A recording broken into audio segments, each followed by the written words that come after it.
So shall we get into your reactions of this tag title change? And the reactions are what I expected this to be about, which is people talking about Ricochet. But so actually one of the first comments we had in the live chat was like, so we're just going to ignore the Ricochet thing. We're not ignoring the Ricochet thing, but I didn't want to start this off on such a negative note because this wasn't a good episode of Raw, so I didn't want us just to bury the show from start to end. I wanted to talk about something positive.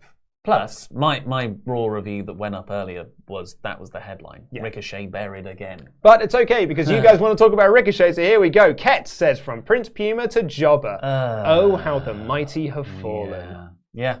I mean, there's not a great deal to say here. Ricochet was apparently meant to be one of Heyman's protected guys. He was meant to be in that mix of Drew McIntyre, Aleister Black, Buddy Murphy, and Ricochet. This was the new class of Heyman. And all those other people had something. Drew McIntyre is in the main event of WrestleMania. Murphy has become a tag team champion and has one of the best acts going at the moment with Seth Rollins. Black this week wasn't great for him either, but he's certainly been winning a lot of stuff. Ricochet, dear God, it's like they're actively trying to bury him. It's like Heyman isn't pushing Cedric Alexander anymore because he knows Vince is pushing back against it, because Alexander used to be a Heyman project too. So he moved on to Ricochet, and some forces cut those legs out from underneath him. This can't be a Heyman thing. He's not this stupid. But I wonder if they are...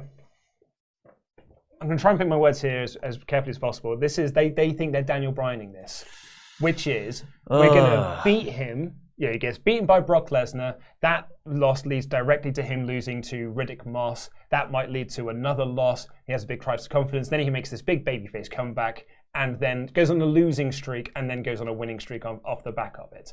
I wonder if that is what their plan is.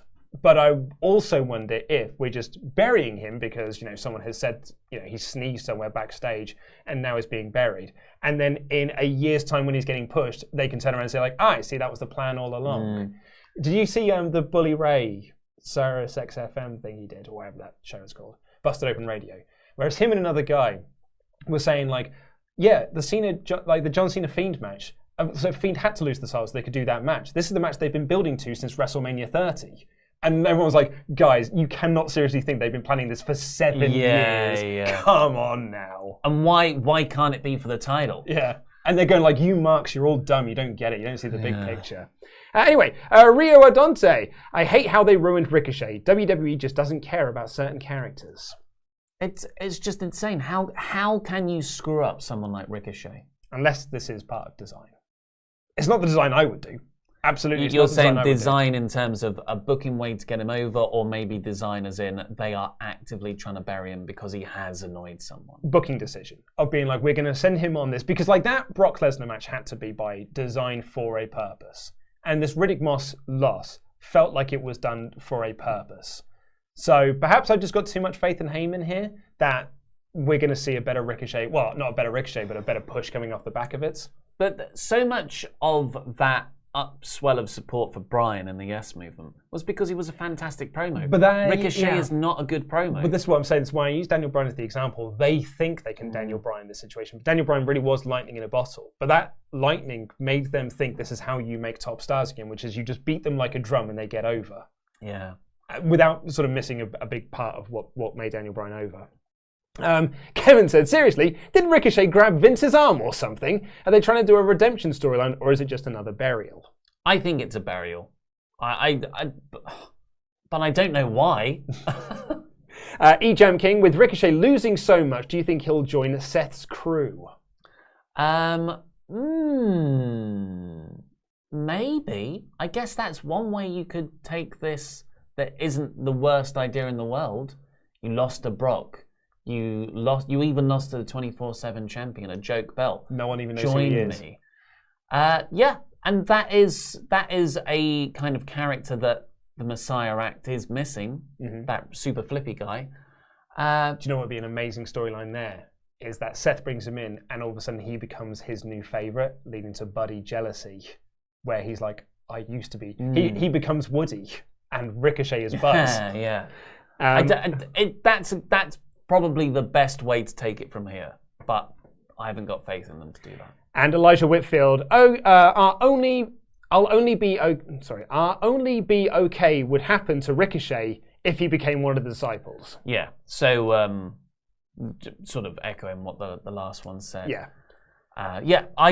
So we can say either WWE mean well and they're just getting it wrong with the booking, or they are just mean and they are getting it right with the booking because they want to bury him. I would lean towards the latter. Yeah, I mean, there is a lot of evidence to support that they're essentially going to Cedric this, and it's just like you had your 3-week push. Now you're being buried because I'm bored of you. Because a lot of people said that that Meltzer and everyone was so off the money with Cedric when they said that Vince has given up on him, being like, no, because he had such that push with AJ. And Cedric himself in interviews was just like, I got so much more over because of that AJ feud. And then, where's Cedric been? He's not been on TV for what feels like almost a year at this point. Well, I mean, it's not that much, but it feels like that long. We've spoken about the Ricochet stuff. Yeah. That's what came next. After the good Lesnar opening, newsworthy title change. I thought we were onto a winning show at this point.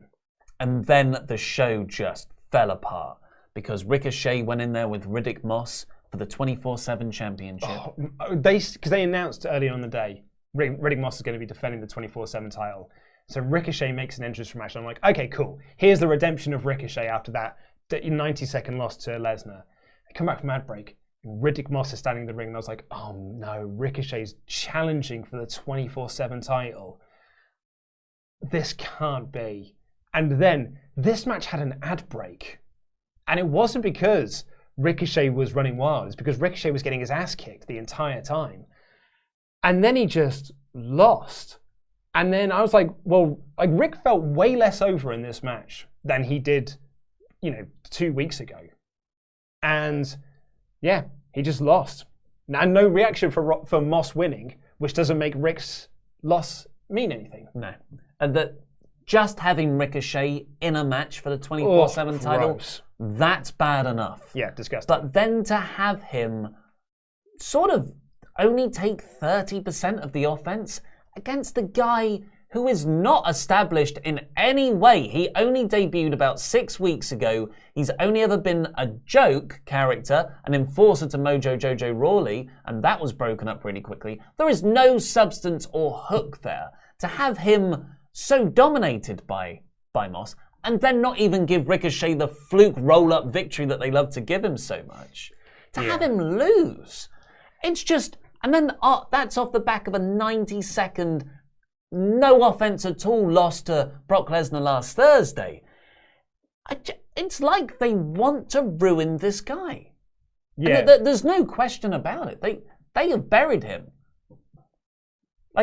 Irreparably. And again, I know, and I feel like I'm Bruce Pritcharding this.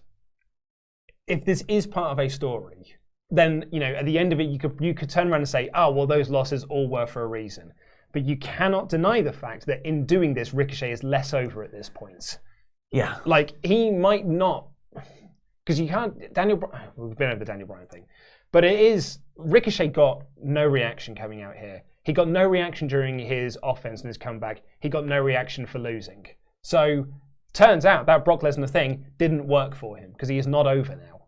And then come next week, he's not going to be over again. So, it's not working. Even if this is part of a storyline, currently, it is not working. Yeah, the optics of challenging for the WWE Championship on Thursday and losing, and 4 days later, at a pay-per-view, and 4 days later, challenging for the lowest championship in the company, a joke championship, and losing that too. It doesn't just say this guy's rubbish and a definite undercarder, set one step above a jobber. We're talking about Ricochet here. Yeah. Former inaugural North American champion? No, Adam Cole was the inaugural. Former North American champion, the guy who did that moonsault into the super kick from Adam Cole, the guy who thrilled the Indies, the guy that had that match with Will Ospreay that effectively broke the internet. He's every bit as athletic as Will Ospreay is. Yeah. He could be so much more than this. So, but it's not just him. You're effectively saying your company is a joke. How was this guy fighting for your top title 4 days ago. He beat Bobby Lashley a few weeks back. You know, he was beating the OC 2 weeks ago. Yeah, it's... If this is a storyline, it is definitely not the storyline I'd be doing with Ricochet. No. Far from it.